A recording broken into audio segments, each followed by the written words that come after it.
So I know my ass was essentially supposed to be coming back and finishing day 8 and all that jazz. We're gonna, but I never came back. I think my phone ended up dying, and that was just kind of the end of it. Day 9 was easy breezy, beautiful, cover girl type energy. And I think it was just really because I knew I had one more day, which is today. And I kind of concluded that there's other parts of my life that need to be detoxed as well. Not solely, how do I say this? Essentially, I want to utilize social media, utilize everything with very intentional purpose. I can get really caught up in mundane conversation and interaction because I'm a Libra, Aquarius first house. You know, I like to talk, I like to engage. It's just my nature to want to engage, especially via technology, because I am pretty much a homebody. Currently I'm cleaning up my lab really quick so that I can make some blends that's supposed to go out tomorrow, as well as for this event that we are vending, my first event. Kind of terrified. If you listen, you will hear Mercury frequency since it is Wednesday. I love to stay on energy in every aspect, from the jewelry I wear to, you know, the incense I burn, to the type of colors of the candles I utilize, to the angels that I call on. So yeah, so yesterday I just had like this that's a Raven moment where it was just like, my spirit essentially wants me to take the next 6 months to really focus on my subconscious. So I'm turning to the occult, of course, and I just essentially want to read books, do lectures, obviously experiment, because that's the whole purpose of the occult. Is actually, I'm gonna take this off. I thought it was gonna be colder down here than it actually is because this is the basement, but it's actually not that bad. But essentially my spirit wants me to like truly focus on myself, and really get through my traumas and the things that have been subconsciously programmed within myself, to actually address that stuff. After that dream that I had, and then I had another weird dream yesterday, but at least I'm having dreams again. Like, that's what's up. Like, I feel like some of it is what's being cleansed out of me, because today again I have to do an enema. But I do also think like whatever my last thought is typically is what my dream expands into, which is so powerful, because I used to do that when I was, you know, a lot younger. And let me actually put this on blue, and then I kind of just stop. So blue is Mercury's, because it represents the throat chakra. So there's a few blues. I don't think you can see me as well. Anyway, so essentially I have been having really vivid dreams, and I think that a lot of that has to do with the detox, and also just the intention that this detox was going to be spiritual. However, in talking to my spirit and just being actually freaking listening for once in my life, my spirit genuinely wants me to focus on my subconscious. And I think that's mainly because a lot of my specific energy lies in my subconscious. I'm in Pisces moon. Not only that, like my 12th house is jump, the house is jumping. You know, so it my 12th house shares Sagittarius and Capricorn, just like my first house shares Capricorn and Aquarius. I'm sorry, I don't know why I forgot. So I think right now, with all the transitions going on, with, you know, the great conjunction coming on, and all this like celestial energy going on, celestial clouds, all this celestial energy going on. I just think specifically my spirit wants me to just focus, but focus on this specifically. Like, definitely continue what I'm doing, definitely do music and all that stuff, but like all that other time spent doing or filling it with other things needs to be minimized. Of course, this position is going to be so much better for me. But yeah, essentially, my spirit wants me to focus on me. I do a really good job of avoiding myself. Avoiding my truths, avoiding the inevitable, avoiding, you know, my power specifically. Avoiding. And nobody got time for that. On some real ass shit. No one has time for that, especially not my spirit. And that's really what's coming, I'm coming to terms with, is that I feel like my spirit has given me like 2 years to get it into shape, because I kind of backslid, and it was like, okay, you know, we can go on some cycles, like we can give her some lessons, she can learn some things, like she can put her hopes into external things in real life. Nothing's gonna come from that shit, because everything comes from yourself. And I literally jammed it up to the very last moment, you know, for a lot of stupid reasons, like, oh, I just want to go and have a good time on these trips and not really think about this or not really think about that. And fear, obviously, doubt, selfishness, because honestly, when you're not operating your power, you're operating in selfishness. Like, selflessness is operating your power. That's what my subconscious has gone. So I've been looking into a lot of like dark sciences, super dark sciences that I'm probably not gonna mention here, because you'd look at me weird, you'd probably side-eye me. But I just truly believe every energy, regardless of the form it takes, is still within me. And if I can actually summon things or invoke things or conjure things, it's because that energy within itself lies within me. And a lot of times, especially when you come from a religious background, you kind of suppress parts of yourself. You suppress your actual true nature. Like, kids are wondrous beings. They just, you know, they believe in everything. They believe they can fly, you know. They believe they're Superman. They believe all these different things, but through and society and family and all that stuff, all these fucking agents in their life, because the minute you're not operating your power, you're a fucking agent. And anytime someone comes into your life and tells you that you are supposed to be doing something, they're a fucking agent. Like when you like watch The Matrix and they're just like, it was a homeless man, and the homeless man who was a homeless man 2 seconds ago, and now he's a fucking agent because he's contributing or upholding these illusions that they want you to believe. And especially when you do grow up with a lot of, you know, religious motifs, you don't actually get to experience your true nature. And when you don't, you like push it back, and it goes from being subconscious to unconscious because you don't even tap into it. It's not even something that helps run the program of your reality in the day-to-day. It literally gets stored away just like the Akashic Records. Oh, she's not using that. That's fine. We're just going to put that back there because, you know, the same reason why you can always see your nose but you can't really see your nose. It's like, it's too much information. Like, I'm not about to overload about something you're not using. And I realized, specifically me, especially after that dream, that that's a lot of my issue, is that I have a lot of unconscious, subconscious programmings that suppress a lot of my true nature. And as a kid, like, I was very spiritual. Like, it was obnoxious, actually.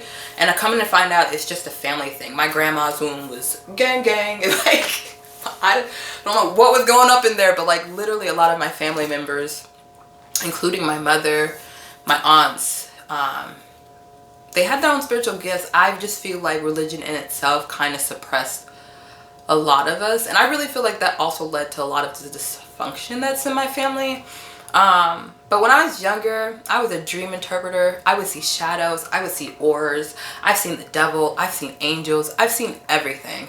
And as a kid, just growing up in a religious household, when your parents don't understand what's going on, they tell you that something's demonic.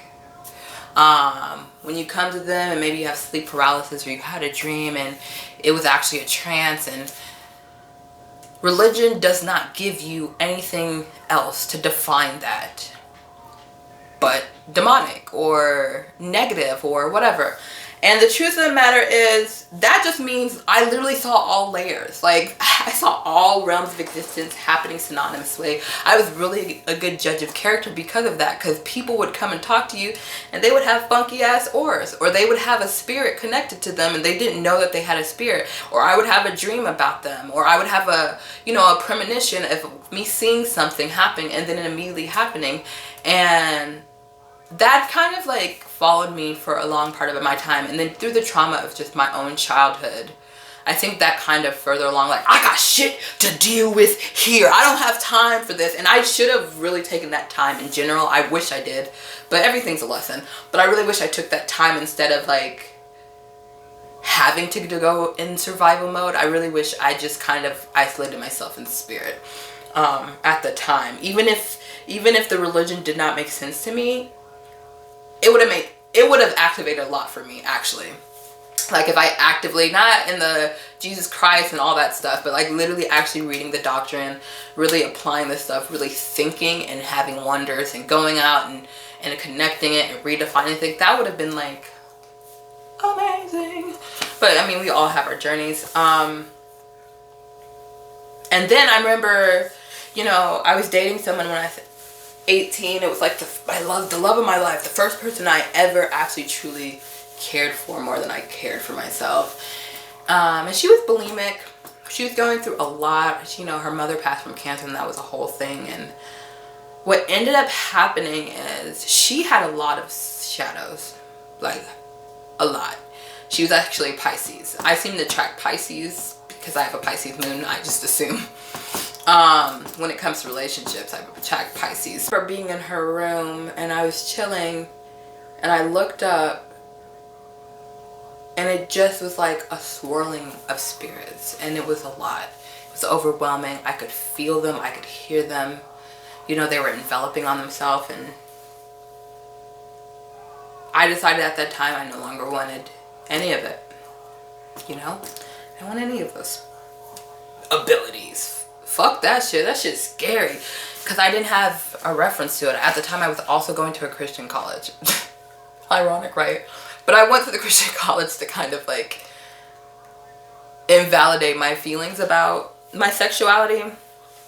I don't identify with my sexuality because I feel like everyone has sex. But I definitely felt like growing up the way I grew up that there was probably something wrong with me. So I went there, but I ended up still being myself. So didn't really help, couldn't really be helped. But yeah, she had a lot of spirits in her room, and I just remember praying and be like, I don't want to deal with this anymore. I just don't want to see. I don't want to see anymore. Just leave me alone. I'm so over it. And honestly, as cinematic as this sounds, it really happened. That was like the last day.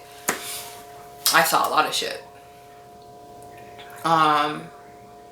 And it was like that for a while. I ended up moving back from Virginia to Georgia, and then I ended up taking this job with an equestrian like circus show, which probably still one of my favorite jobs, because I got to hang out with people from around the world. They were Canadians. We traveled.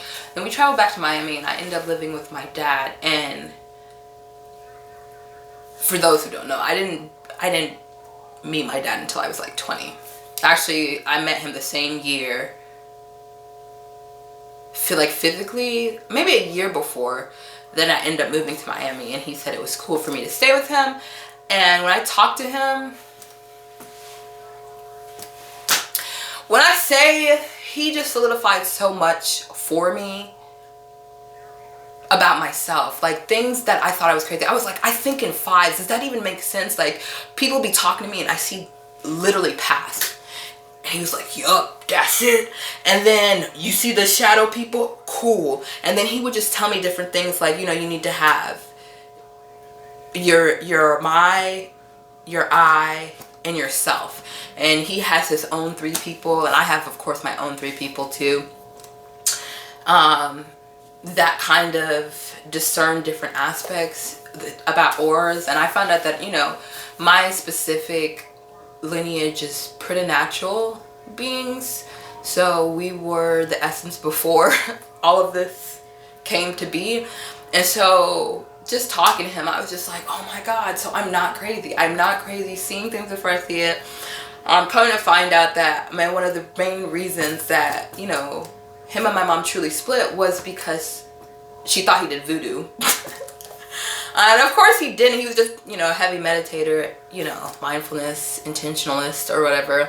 And what's so crazy to me is that my mom also has a lot of spiritual powers that I see, but she doesn't know that she has them because she's lost in the program.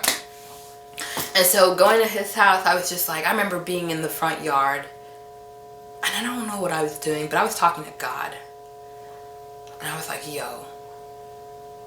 Because I think I left from the equestrian shore and came back because I was trying to live in Florida. I don't like Florida. I just don't like the vibe there. But I remember looking at the sky and be like, God, all I want is wisdom. All I want is the truth. You know, I just want to see what's meant for me. I just want to know who I am. I just want to not be so lost and so confused. I wanted everything to make sense to me. Why this? Why me? You know, why this path? And I got a confirmation within my heart.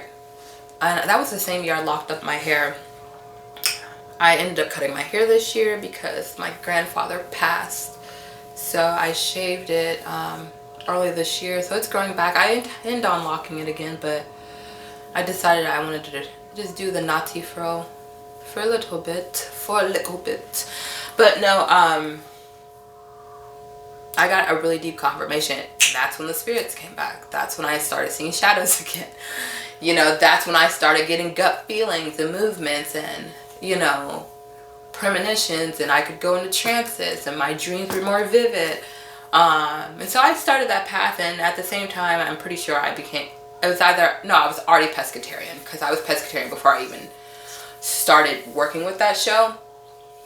And yeah, so I was already pescatarian. I was, you know, meditating, going to the farmer's market. I was, you know, and at that time, I think I would go on fast, and that's the time I was actually, I think I've said before, I was vegan for a few months, and then, you know, I had a really weird dream that I ended up dying. But in retrospect, that probably was the death of my old self, not dying because I went vegan. But with growth comes wisdom, right? So yeah, like, I was able to get all of that energy back, all that power back. I felt like a superstar. Literally, every day is a star. That was me. Like, and truly the rest was history, or so I thought.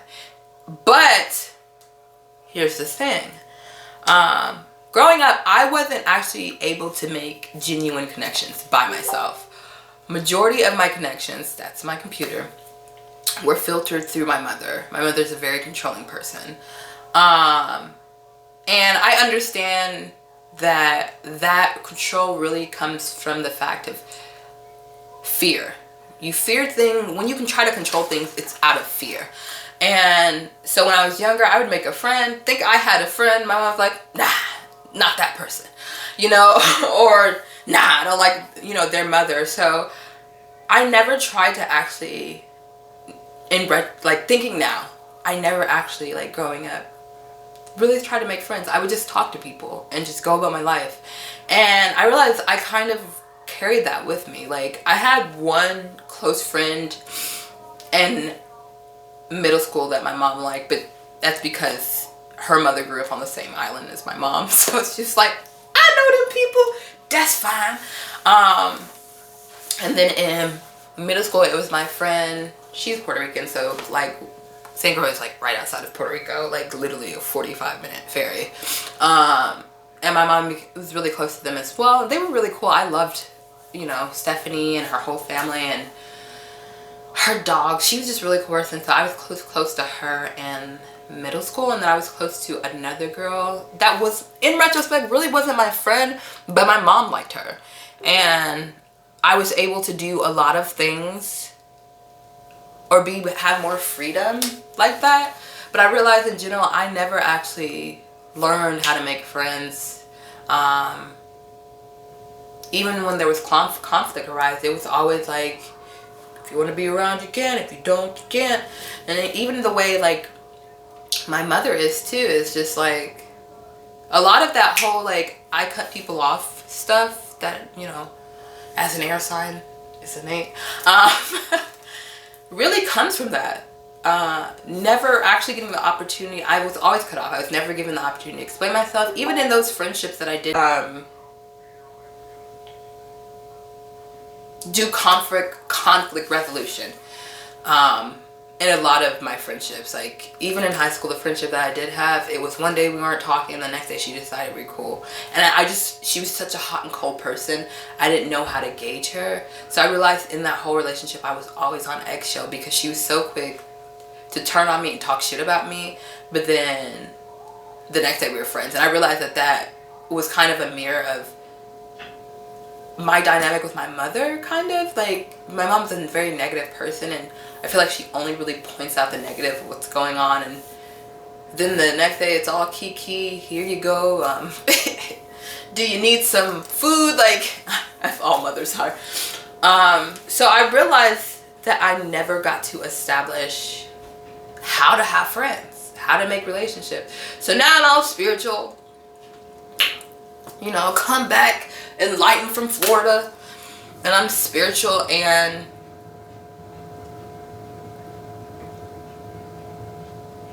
I have no clue what to do with it. All I know how to do is to isolate myself. All I know how to do is focus on me.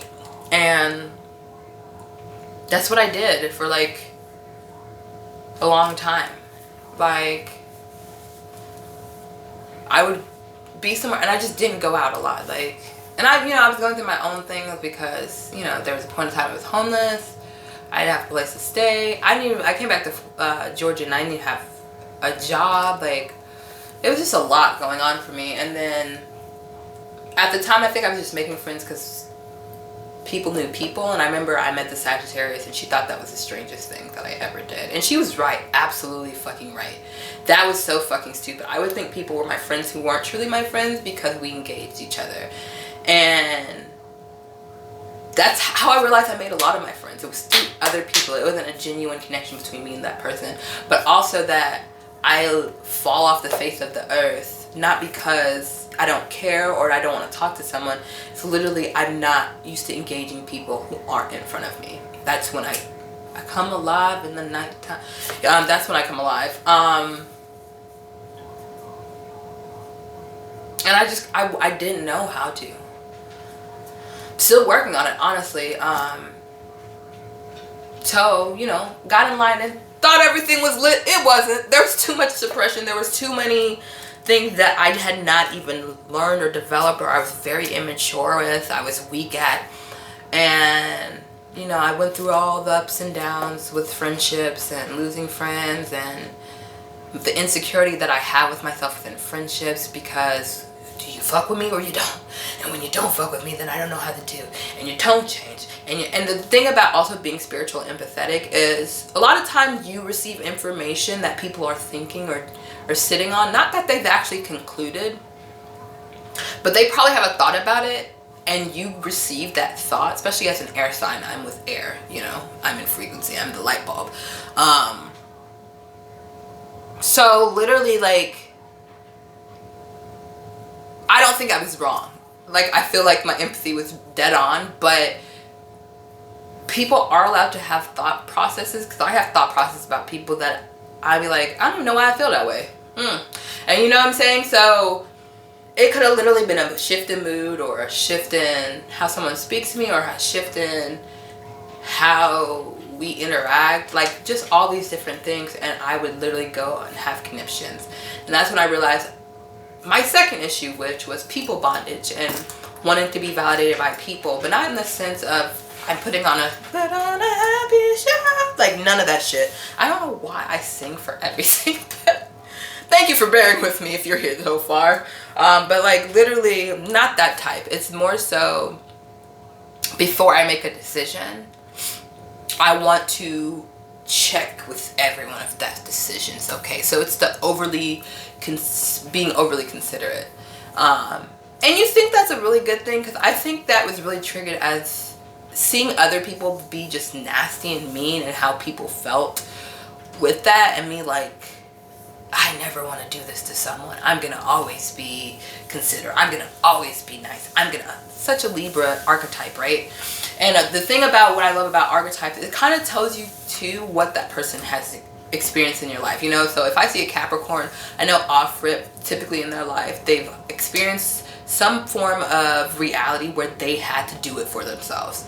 They didn't feel like they can rely on other niggas because other niggas ain't shit, and now they have to literally get it out the mud by themselves. And that's the story of Capricorn, you know. Same thing with Libras, you know, through relationships, that whole needing to balance, they probably had really chaotic relationships where they were the balance in that relationships, whether it be the dynamic in the home, you know, whether it be dynamic between friends. They always felt like they had to keep the balance because everyone else was losing their freaking mind. Cancers probably deal with a lot of abandonment, or a lot of people whether dying or leaving. So they always want to create like a family, because maybe even either they grew up with a really good family or a really dysfunctional family, so they now seek that family-ness outside. That's my dog's above me. So people pleasing, definitely was a people pleaser, and afraid to truly be myself, because I'm a very brash person. I'm not gonna even sit here and lie to you. I can have I can jab with the best of them when it comes to my mouth. And I don't like being emotionally manipulated. Like, that's the one thing that sends me through the roof. When I'm having a conversation with someone and then they want to pull out my emotions because they can't, they have nothing else to like say, so they'll actually just pull out my emotions to make me align with their idea, because that's the worst form of manipulation. And then now you're trying my intelligence as well. So we can't even have a conversation. You can't even go back and forth with me. You can't refute what I'm saying. So you're just going to try to refute my waters, my emotions, my vibrations. No, don't do that. And I know that about myself. I know that I can be very brash. I know that I can be like, I also know my energy as well. And as much as I try to downplay my energy, I know that when I walk into a space, I'm felt. I am. Now, I will definitely try to minimize myself, because that makes me feel the most comfortable, because then I don't have to tone things down. I don't have to, you know, I mean, why would she say that, you know? Like, it doesn't have to be like that. But that goes back to people pleasing, and that is just not me. You know, I'm loud. I'm a Libra. I'm loud by nature. That is who I am. I'm a Libra in the 9th house. I always got some shit to say. On some real ass shit. And so these are just some, I'm not going to go into all my shadows, but these are just some of the shadows that I do have, that in that moment I didn't realize, like that, and you know, that getting all my abilities back, I didn't realize that I actually had to work through. I was just like, my abilities back, shit is grand. But just because you have the tools don't mean you know how to use them. And you know, if you think your hand's broken, you'll never be able to pick up the hammer, you know. And so I have all these like shadows within myself that I've repressed, whether it's through the motif, whether through my childhood, whether through relationships, that I never addressed. And so I have the capacity to do a lot of things. I've seen myself manifest some great things. I've seen myself, you know, speak a lot of things into existence. I see what happens when I'm within my craft, but it's not consistent. And it's not consistent because my imagination and my power will is not consistent. And so I said all that to say with this detox, Spirit really wants me, especially within this Capricorn season, to get to work. If you broke, make that big booty work. She just wants me to get to work. She really wants me to address a lot of that subconscious that I don't address. Definitely wants me to get to work with the gifts that she wants me to bring out, but that's what I keep getting, that I'm supposed to really focus on understanding my mind, understanding and mastering my emotions, having a definitive feeling about myself of like certainty and, you know, assurance and power, honestly, so that when Aquarius meets me, I can just light up in my own uniqueness and be like, hey, this is just who the indigo is. And then when Pisces meet me, then all of my imaginations are, any imagination that I have at that point is fruitful. Why? Because I did the work. I'm not going to plant seeds that are counterintuitive for me, because I understand myself, I understand my mind, I understand what I'm going through or who I am. And that's what I really got on day 9. Said all that to say, today, on day 10, because I really have to hurry, because I have to, I thought I forgot. It's been like damn near an hour I've been down here, and I'm supposed to be getting prepared for this vending on Saturday. But today was a really serene day, honestly. It's my last day. You know, I've been drinking my water. I just finished eating, well, I didn't finish eating them, but I ate some lentils.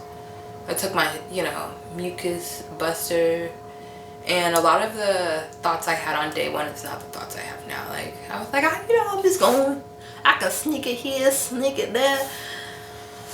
But I'm really going to keep plant-based. My partner told me a really great idea I think would work for me is just have a cheat day. My cheat day is still not going to maybe be me backsiding to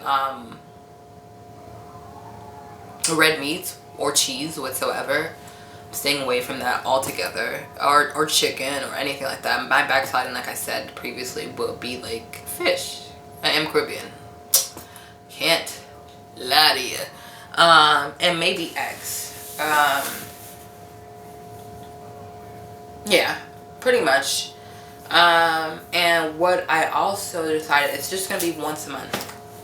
Just do it once a month. Everything else, just greens, salads, plant-based. You know, pretty much vegan. You know, I hate that word. Vegan. But once a month, I do want to allow myself the opportunity to not think so much. Not overextend myself. And then eventually, of course, everything will transition as it should. But I'm going to plan 2021's meals. So I'm going to finish, of course, the end of the year plant-based, but 2021's meals I will be planning, and once a month, that means 12 meals out of all the meals I eat in a year will be whatever I want them to be. Like, I know for a fact I want to make crab cakes. I already bought my little crabs, so I know I want to make crab cakes. I know that's one of the things. I know one of them is probably going to be something basic like scrambled eggs. Probably some type of taco or chimichanga, you know. So just once a month, just allowing myself to just breathe. And I remember, it reminded me of the time, back to story time again, but it reminded me of the time of this guy that I met. His name was Hippie Kenny. He was literally, he looked like Jesus to me. He would laugh at this. He's also a Sagittarius. Sagittarius always come in my life and teach me really valuable lessons, is what I'm realizing. But his name was Hippie Kenny, and he was the third person to ever give me a tarot reading, which was so a lot for me, because all of that shit was demonic to me. Like yoga, tarot, crystals, like talking to things that are not there. All of that shit was super scary. But I came to his house. He was one of my friends, and I came to his house, and he was the first person that kind of showed me what it's like to like 1, be a minimalist, 2, be a vegan, 3, to just be energetically within yourself. Like, he would just do random things. Like, my cousin kind of does that. He just worked the chi around him.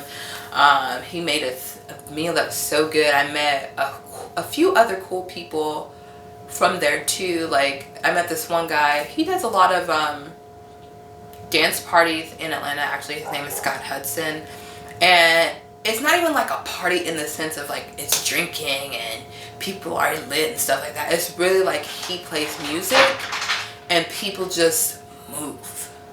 They just dance. That was the first time I've ever been at something where it was so central of dancing and self-expression, whatever that felt, just whatever your body wants to do, just do it. And I've never felt that liberated, because even when you're dancing, like when you're in a club, you're like, you're doing all the, because it's still like a box, but like when someone's like, just move, I was like, because I'm perfect for house. I love house music, like, but he plays all this type of like, energetic music, and he mixes, and it's really cool, and all these people come out. So we did that, and he had a whole room set up for just that.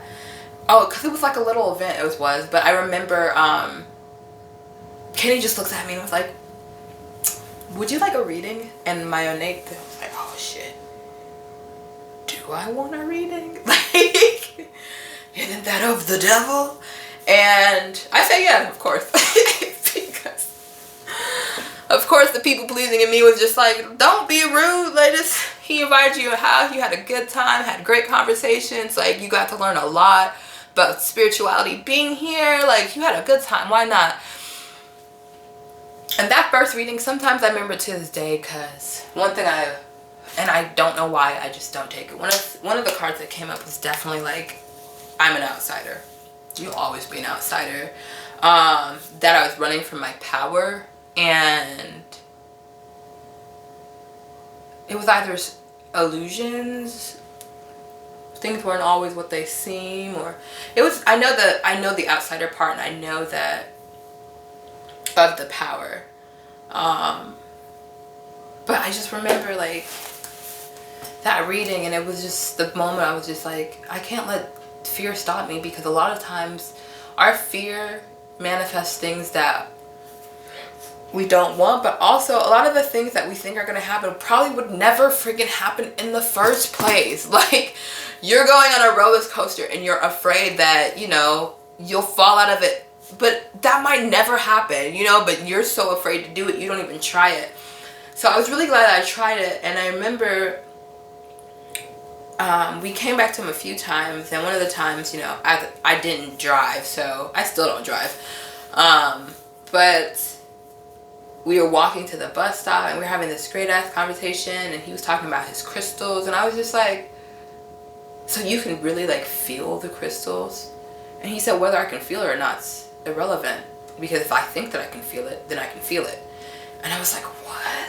And he was just like, a lot of times we get hung up on trying to make things tangible and the reality of what's going on, and a lot of times it's just your brain. So even if my brain is making me feel it, or I'm actually feeling something, both are valid.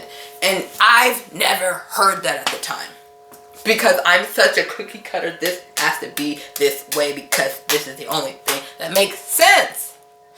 It's the only way. This is the only way you can go about stuff, is that it's valid and that it makes sense. And that's just the rigidness of my own self through my own experiences. So to hear someone saying like, whether my brain made me feel it or I feel it, I felt it.